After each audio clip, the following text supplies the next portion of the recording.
En esta edición de Estudiamos Juntos vamos a analizar el primer capítulo de Colosenses y específicamente vamos a ver cómo Pablo también trata a esta iglesia, qué relación tenía con la iglesia y vamos a sacar un pedazo para hablar de cómo conocer la voluntad de Dios. Así que quédate con nosotros en esta edición de Estudiamos Juntos.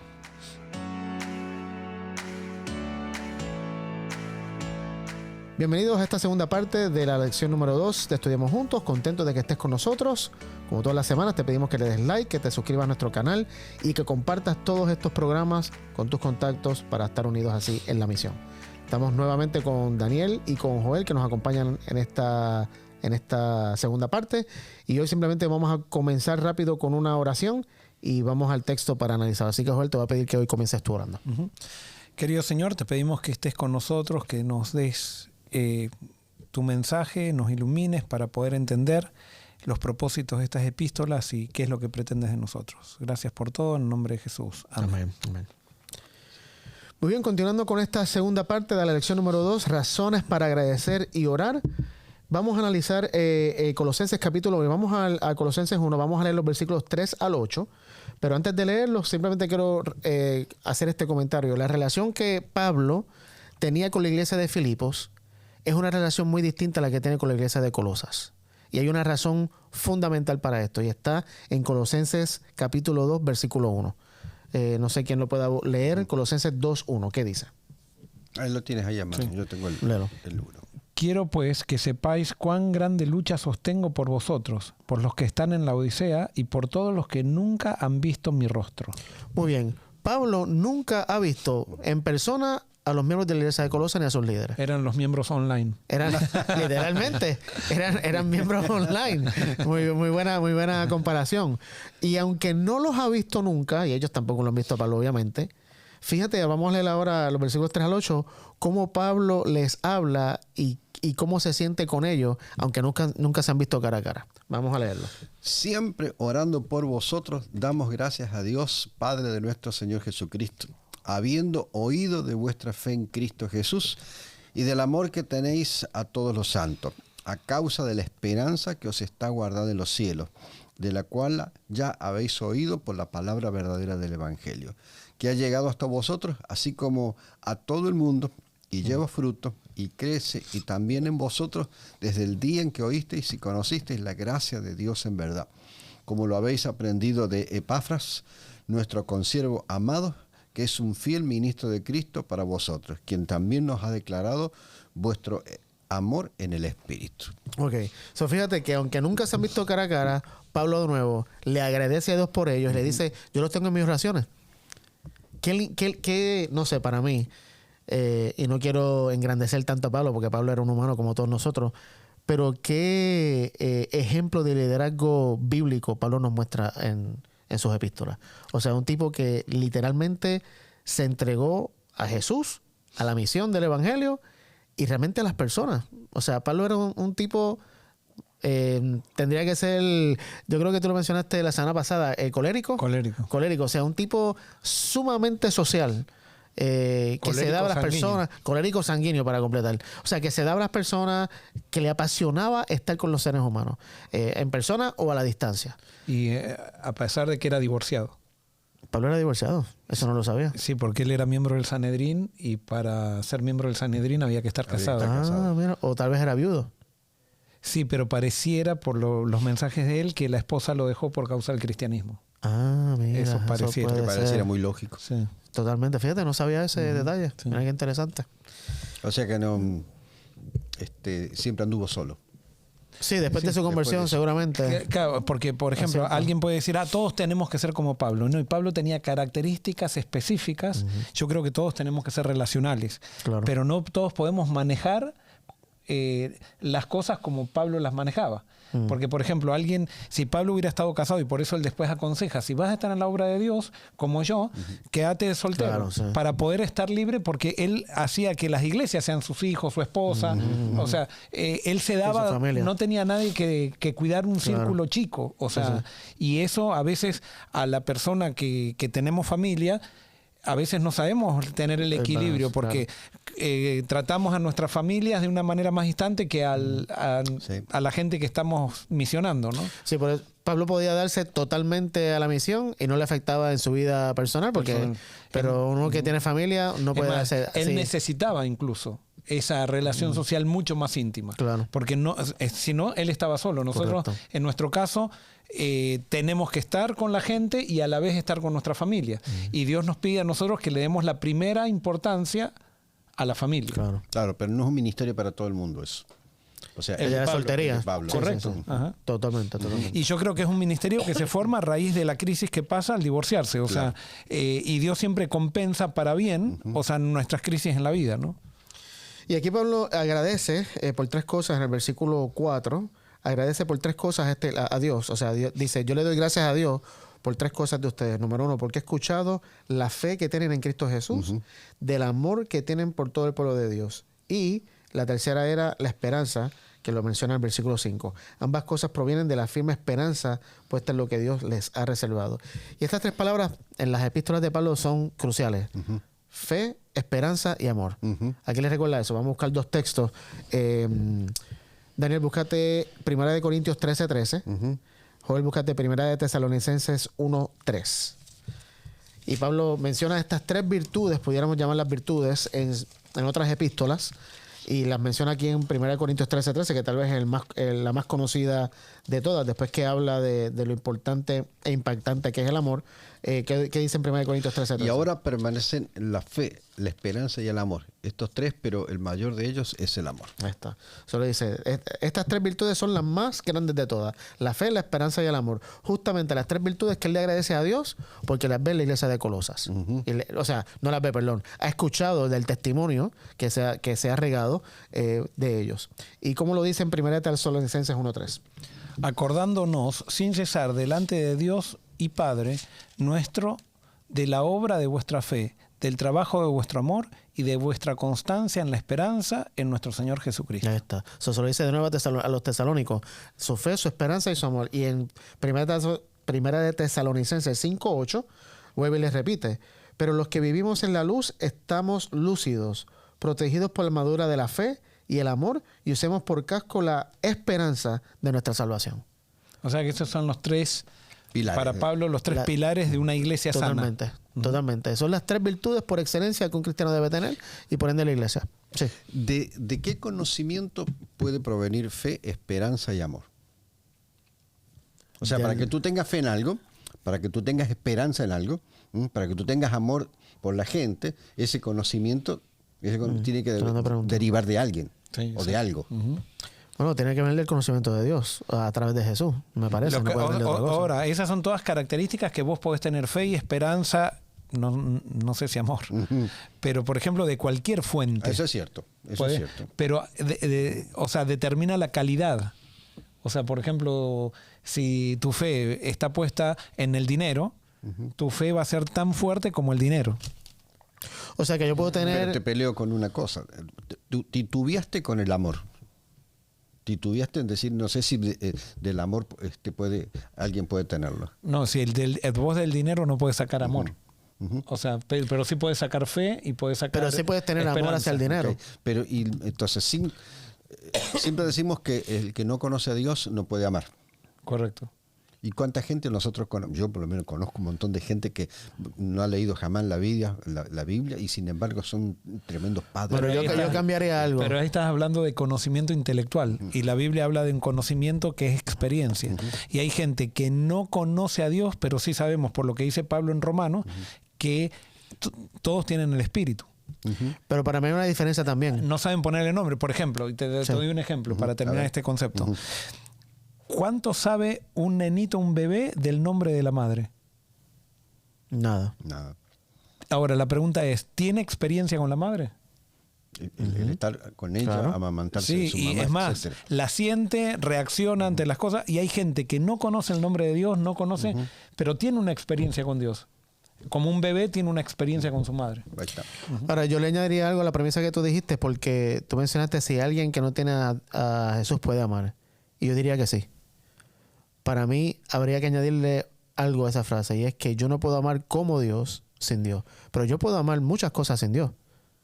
Yo puedo amar a mis papás sin Dios, yo puedo amar a mi esposa sin Dios. Pero eso no es amor, no es el amor. Pero no es el amor ágape, pero es Correcto. un amor. Es el amor filial, es el amor es una manifestación. Claro, es una manifestación de amor, pero amar como Dios solamente puede venir cuando conozco a Dios. Pero sí puedo amar otras cosas, pero no a ese nivel. Y Dios nos pide que amemos a ese nivel. O sea, el target, la meta es amar como Dios ama.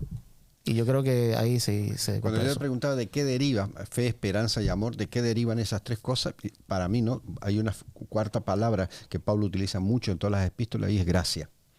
O sea, en la medida en que él, cuando se encuentra con Jesucristo, lo que recibe es gracia. De allí para mí provienen en él esa fe, esa esperanza y ese amor. Sin duda, y es en el contexto del reino, no hay otra fuente que sea Jesús y Dios que nos dé el amor, la fe y la esperanza. Y esa gracia, y gracias Daniel por compartir eso, porque me parece que porque para mí el evangelio, la buena noticia es que Dios da gracia, que Dios es bueno. Y fíjate cómo lo pone Pablo en el versículo 6. Si puedes leerlo, Colosenses 1.6, no sé si estás ahí. Colosenses 1.6, no. Pablo menciona por qué él le agradece a Dios de que estas iglesias, o sea, y de cómo estas iglesias pueden tener fe, esperanza y amor. Y el versículo 6 me parece que dice algo muy importante. Joel, no sé si tú lo tienes, que a mí se me escapó. Colosenses 1.6.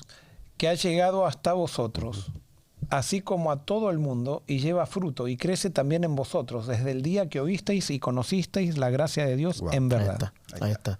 So, cuando conocieron el evangelio, Pablo dice, conocieron el evangelio, que es la gracia de Dios. ¿Y qué es el evangelio? Es la buena noticia de que Dios es bueno, de que Dios nunca ha estado enojado con nosotros, de que Dios siempre ha estado al lado de nosotros, aunque nosotros pensemos que no ha estado, aunque pensemos que es injusto, aunque pensemos lo más malo de Dios, Dios no cambia, siempre ha sido bueno con nosotros. Y esa gracia, ese mensaje es lo que los hizo, tener amor, tener virtud, esperanza y tener fe. Sí. Esas tres cosas. No tiene mucho lo que voy a decir ahora, mucho que ver, pero el evangelismo nunca ha cambiado. El evangelismo. Sí, el evangelismo. La forma de compartir. Okay. Porque vos fíjate, ¿qué es lo que se queja la gente que no va a iglesias, que son a los que evangelizamos? ¿De qué se queja siempre? Lo primero que se queja. ¿Por qué no va a la iglesia y por qué no quiere saber nada con Dios? Porque estamos llenos de hipócritas. Sí, esa es una razón. Esa es la segunda. Sí. Pero la primera razón es porque Dios es malo. Ellos te dicen, yo no puedo aceptar a Dios porque Dios hace esto, hace aquello. Entonces, el evangelismo nuestro es mostrarle que Dios no es como ellos piensan. Y eso era lo que hacía Pablo. Claro.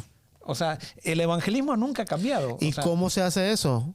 Relacionándonos. Claro, y también relacionándonos y mostrándolo. No, por eso, no es hablando, claro, sino tener la experiencia de un Dios bueno en nosotros. Cuando nos relacionamos, mostramos el amor de Dios. Eso es poderosísimo. Ahora, yendo a Pablo, ¿no? ¿Alguna vez se han puesto a pensar? Imagino que sí, ¿no? Esos primeros días, los días que Pablo queda ciego, sí, que queda totalmente impactado. ¿Qué es lo que habrá trabajado en la mente de él? Esa mente tan inteligente, tan brillante, con la imagen de Cristo. Entonces, ¿qué es lo que habrá pasado en esos 3 días dentro de su mente, ¿no? Yo imagino, qué sé yo, pensando, y yo maté gente, y yo te perseguí, y yo hice esto, y aquello, y lo otro, y iba en camino a esto, y Dios hablando con él. Debe haber sido impresionante. Claro, esos 3 ahora, días, ¿no? Esos 3 días fueron la antesala, porque ¿cuánto pasó? Desde esos 3 días hasta el primer viaje misionero de Pablo. 3 años. No, 13 años pasaron. 13 años. O sea, esos 3 días fueron la antesala, la introducción a 13 años que debe haber estado, y que dice que fue al desierto de Arabia, y que ahí recibió la revelación bueno, la revelación la recibió cuando venía para Damasco, ¿no? Pero, o sea, eso es lo que vos decís, es una lucha de 13 años. Claro. Que lo llevó en esos 3 años estaba comenzando el proceso de metanoia en su mente. Porque él tenía que estar preguntándose, todo lo que he creído en mi vida hasta ahora lo tengo que tirar por la ventana. Sí. Literalmente todo. Claro. Y él dice, esto me es basura. Sí, imagínate. De más adelante dice, todo eso, todo ese conocimiento que tenía me es basura, ¿no? Es como que, ¿qué rayos me pasó? ¿Y qué va a pasar ahora? Es que es lo mismo que nos preguntamos todos. Claro. O sea, porque todos nacemos influenciados por la sociedad. hasta las iglesias están influenciadas por la sociedad. Y llega un momento que tiene que haber esa revelación. Pablo dice Apocalipsis. Yo dice que recibí este evangelio por Apocalipsis de Jesucristo, o sea, por revelación de Jesucristo. Y todos tiene que llegar un momento en la vida que tengamos esa revelación de Jesucristo que nos haga ver que todo lo pasado sin Cristo no servía. Y fíjate cómo Pablo lo pone acá, en el versículo 6 de nuevo, dice, ese mismo evangelio que llegó a ustedes ahora corre por todo el mundo. Según los eruditos han pasado apenas 30 o 30 y pico de años desde la muerte y la resurrección de Jesús.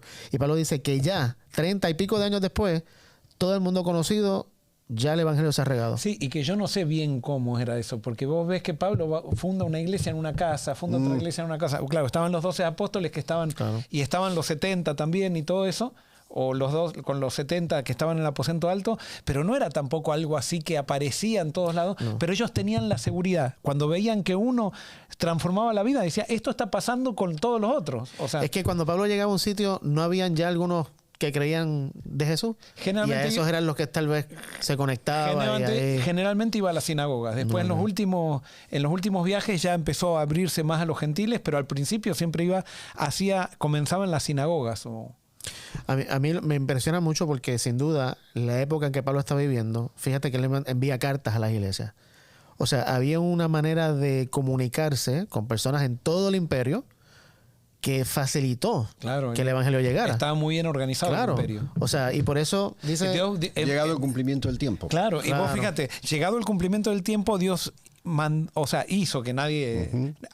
Hay gente que nosotros se lo atribuimos a Dios, pero eso parece el fruto de un genio, que fue la Pax Romana de César Augusto, que comunica a todo el imperio romano con la famosa Vía Apia. Con la Vía Apia y hace todas, digamos, organiza de una manera que nunca había estado organizado con la plata que ganó de las guerras. Claro. Invierte todo en eso. Y ahora nosotros tenemos exactamente lo mismo que es el Internet. Literalmente. Es exactamente lo mismo, nada más que mucho más poderoso todavía, ¿no? Claro, con un mundo más grande también, ¿no? Sí. Pero mucho más poderoso.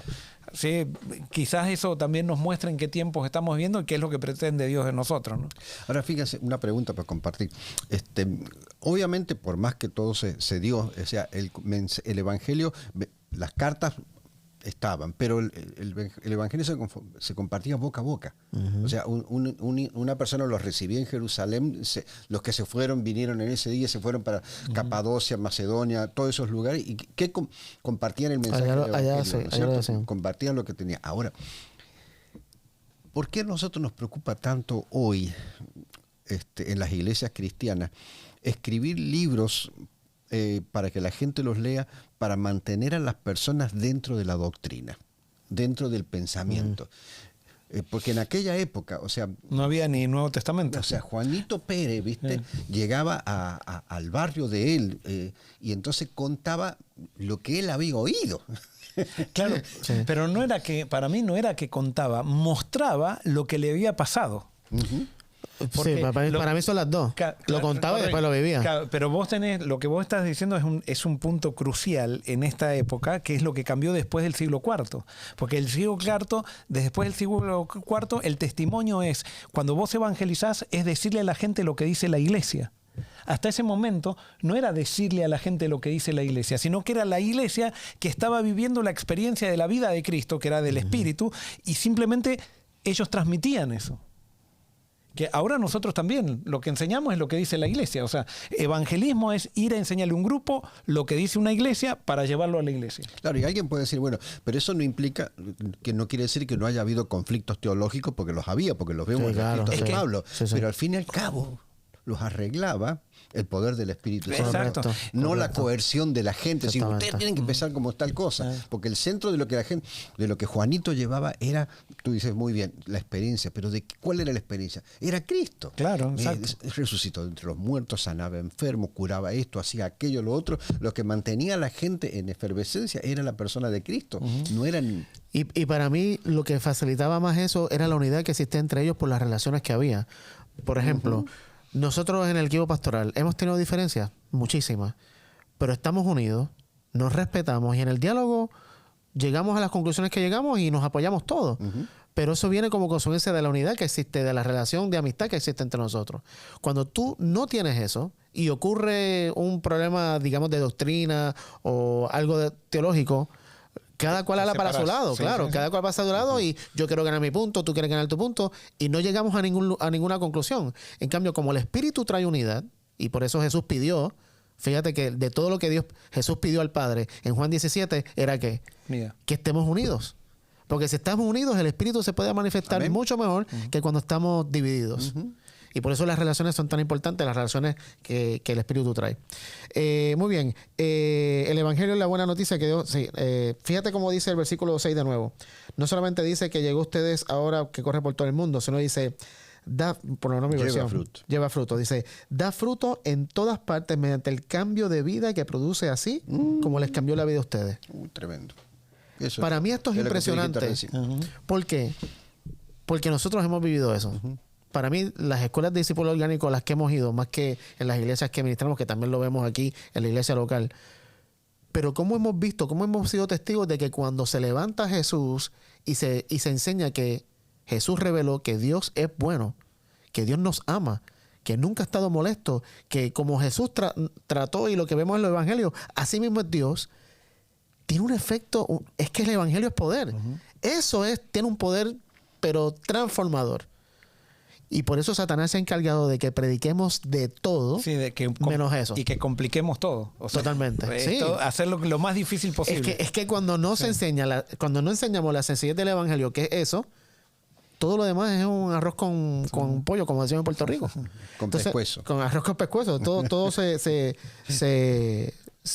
vuelve confuso. Y el evangelio que Jesús enseñó es muy sencillo. Porque es que Dios es bueno. Yo soy Dios. Y se evalúa el evangelio, si estás en el evangelio o no, por tus relaciones. Correcto. No hay otra cosa. Y fíjate lo que Jesús enseñó. Jesús enseñó que lo que nos atrae a Dios no es el castigo, no es que si no te entregas a Dios vas a morir en el infierno, no es incluso la disciplina que llamamos. Solamente hay una cosa que Dios usa para atraernos. Y hay 2 versículos que quiero que leamos. Daniel, búscate Oseas 11, 1 al 4. Y Joel, búscate Romanos 2:4. Dios no nos atrae por el castigo, por el miedo, por la condenación. A mí siempre, y esto antes de que yo pudiera entender lo que entiendo ahora del evangelio, pero siempre me hizo tanto ruido estos cristianos que se paran al lado de las clínicas de aborto, o que hay una parada de homosexuales y se paran con carteles diciendo Dios odia al homosexual, Dios odia a la que aborta, y si aborta, Dios te va a matar y te va a condenar. Estamos tratando de llevar a la gente a Dios, ¿con qué? Con miedo. Con condenación. Como el hombre que mató, evangélico pro vida, que mató al abortista porque hacía abortos. O sea, una contradicción totalmente. ¿Cómo dice la Biblia? ¿Cómo nos atrae Dios? Oseas 11, 1 al 4. Cuando Israel era muchacho, yo lo amé. O sea, muchacho, me encanta ser era un incontrolable. Yo lo amé y de Egipto llamé a mi hijo. Cuanto más yo los llamaba, tanto más se alejaban de mí. A los baales sacrificaban y a los ídolos ofrecían sahumerios. Yo, con todo eso, enseñaba a andar al mismo Efraín, tomándole de los brazos, y no conoció que yo lo cuidaba. Con cuerdas humanas los atraje, con cuerdas de amor, y fui para ellos como los que alzan el yugo, y de sobre su cerviz, y puse delante de ellos la comida. Fíjate qué impresionante. Dios nos atrae con amor, pero el pueblo veía el amor de Dios y se escapaba. Y no quería. Veían otra cosa. Y por eso la revelación de que Jesús trae de Dios es tan crucial. Porque solamente cuando vemos a Jesús podemos entender verdaderamente el amor. Pero Dios siempre, ayer, hoy y siempre, lo único que usa es amor para atraernos. Y el amor de Él no es el amor humano, es el amor de Dios. Y Romanos 2:4. O menosprecias las riquezas de su benignidad, paciencia y generosidad, ignorando que su benignidad te guía al arrepentimiento. Es la bondad de Dios, la benignidad de Dios, la que nos lleva a tener un cambio de mente, arrepentimiento, metanoia en ese texto. Es que Dios es bueno. O sea, y esto, perdonen que siempre lo repetimos en prácticamente todos los programas, pero es que para nosotros eso es el evangelio. Esa es la realidad. Yo creo, por ejemplo, Dios no castiga a nadie. O sea, Él disciplina a sus hijos y no disciplina, digamos, al que no lo quiere. Pero el pecado castiga. Correcto. Entonces nosotros cuando decimos que Dios te va a castigar si no vienes a Él, le estamos atribuyendo a Dios características del pecado y eso sería raya en la blasfemia. Eso. Atribuirle a Dios algo que hace el pecado es el insulto más grande que le podemos dar a Dios. Y que Dios atrae y que Dios, usar los métodos de la coerción, del miedo, de la condenación para atraer personas a Dios, no es el método que Dios usa. No, porque justamente no traemos a nadie. O sea, hay gente que dice, voy por miedo, pero no está con Dios. Correcto. O sea, está para que Dios le dé la bendición. Pero no le interesa a la persona de Dios en lo más mínimo. Porque a nadie le interesa estar con alguien malo. Sí, totalmente. O sea, al contrario, huimos de alguien malo. Por eso hay tantas personas que huyen de Dios. Salvo que me dé privilegios. Y salvo que yo sea malo también. Claro. Sí. Claro, pero malo con malo se busca. Por ejemplo, no sé si meterme en esto de la política, pero Maduro tiene un montón de gente alrededor de él. Claro. Todos los políticos. Claro, ¿y por qué? Por conveniencia. Claro, pues es conveniencia. O sea, la única manera de acercarte a alguien que es malo es porque te da algo para que esté con vos. Y nosotros vemos a Dios así. ¿No es esa la acusación que le hizo Satanás a Dios de Job? De Job, exacto. Claro. Que Dios lo buscaba porque le daba, pero si no... Dios no vale la pena. Exacto. Ajá. ¿Y cuántos cristianos creen en esa mentira? Sí. Y simplemente están con Dios para escapar de la condenación, pero no porque aman a Dios. Porque ponen la salvación en el futuro y están siempre con dudas si son salvos o no, y entonces dicen, tengo que ganarme la salvación, a ver si Cristo viene y no estoy preparado. Bueno, nos quedan 4 minutos y quiero terminar con esto. Vamos al versículo 10 de Colosenses 1. Lo voy a leer. Entonces, la forma en que vivan siempre honrará y agradará al Señor, y sus vidas producirán toda clase de buenos frutos. Mientras tanto, irán creciendo a medida que aprendan a conocer la voluntad de Dios. ¿Cómo podemos conocer la voluntad de Dios? Y aquí, y lamentablemente no vamos a tener mucho tiempo para elaborarlo, pero esto es una pregunta que yo mismo me he hecho muchas veces. Antes me la hacía mucho más, ahora no tanto. Pero yo siempre me preguntaba, ¿y cuál es la voluntad de Dios para mi vida? Y cuando me hacía esa pregunta, pienso, ¿qué es la voluntad de Dios para mi vida? Y pensaba que la voluntad de Dios para mi vida era en absolutamente todas las cosas de mi vida. Y ahora llegué a una convicción, que ustedes no tienen que estar de acuerdo con ella, pero yo pienso que la voluntad de Dios para mi vida no es en todas las decisiones que yo tengo que tomar. Por ejemplo, yo me levanté esta mañana y decidí ponerme la ropa que tengo puesta. Yo no me levanté a preguntarle a Dios, ¿cuál es la voluntad tuya de qué ponerme hoy? No, Dios me dio libertad a mí para yo tomar decisiones que sean mi voluntad. Claro, mi voluntad que puede ser buena, y también puede ser mala, porque esa es la libertad. Dios me dio libertad para yo poder tomar decisiones buenas o malas. Dios desea que yo alinee todas mis decisiones a los principios de su reino. Pero no está en todo lo que yo hago diciéndome, no, mi voluntad es esta, mi voluntad es esta, mi voluntad es esta. Lo que pasa es que uno vive en la voluntad de Dios o no vive en la voluntad de Dios. Cuando vos vivís en la voluntad de Dios, Dios te da la libertad de hacer lo que te gusta, lo que deseas, lo que querés elegir, lo que más... O sea, pero estás en la voluntad de Dios y en esa voluntad de Dios tenés la libertad de tomar decisiones. Correcto. Y por eso la lección hablaba de 4 cosas que las voy a mencionar súper rápido en 30 segundos. La lección hablaba, ¿cómo podemos conocer la voluntad de Dios? Número 1, a través de la palabra. Y usaba el texto de que lámpara es a mis pies tu palabra, alumbrar mi camino. Usaba el texto, usaba la segunda razón de cómo podemos conocer la voluntad de Dios a través del espíritu de profecía, que lamentablemente la lección dice, el espíritu de profecía manifestado en Ellen White. Y si bien es cierto que el espíritu de profecía, Elena White lo tuvo, no es que es exclusivo en estos últimos días de ella. En 1 Corintios 12, 7 al 11, cuando Pablo habla de los frutos, de los dones del espíritu, un don del espíritu es el de profecía. Hoy en día me consta que existen profetas en esta tierra. Que es un profeta, una persona que tiene una comunión con Dios tan íntima que Dios le da un mensaje para que él comparta ese mensaje con nosotros, un mensaje de Dios. Y es un don. Es un don. Y no todo, o sea, porque a veces, por ejemplo, hay gente que tiene don de sanidad, don de profecía, don de enseñanza, don de administración, lo dice la Biblia, y no todos tenemos que tener todos los dones. Correcto. Pero todos esos dones necesitan estar en la iglesia. Correcto, porque eso nos ayuda, nos complementa. Correcto, ¿no? Es lo que nos ayuda a crecer. Por eso no nos podemos quedar con el don de profecía de hace 200 años, por muy bueno que sea, porque 200 años después tenemos otras necesidades que 200 años atrás no hablaban de ellos. Sirvió específicamente para ese tiempo. Correcto. Entonces, en la palabra, el don de profecía, circunstancias providenciales que Dios orquestea para mostrarnos su voluntad, y finalmente habla de la más importante para mí, que es la del Espíritu, que el Espíritu es el que nos revela la voluntad de Dios. Pero quiero terminar con Romanos 12, en los 30 segundos que me quedan. Romanos 12, porque para mí aquí está la respuesta a la pregunta, ¿cómo puedo conocer la voluntad de Dios? Romanos 12. Te quedan 15. 10 segundos. Versículos 1 al 2. ¿Quién lo lee? Romanos 12, 1 al 2.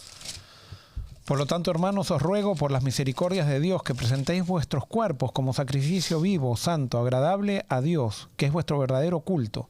No os conforméis a este mundo, sino transformaos por medio de la renovación de vuestro entendimiento para que comprobéis cuál es la buena voluntad de Dios, agradable y perfecta. La transformación de nuestra mente es lo que nos va a ayudar a conocer la voluntad de Dios. ¿Por qué nuestra mente? Porque nuestra mente ha distorsionado la realidad de Dios. Pero cuando tenemos una renovación de nuestra mente, que el Espíritu nos enseña y nos revela quién es Dios, ahí podemos ver la voluntad de Dios claramente.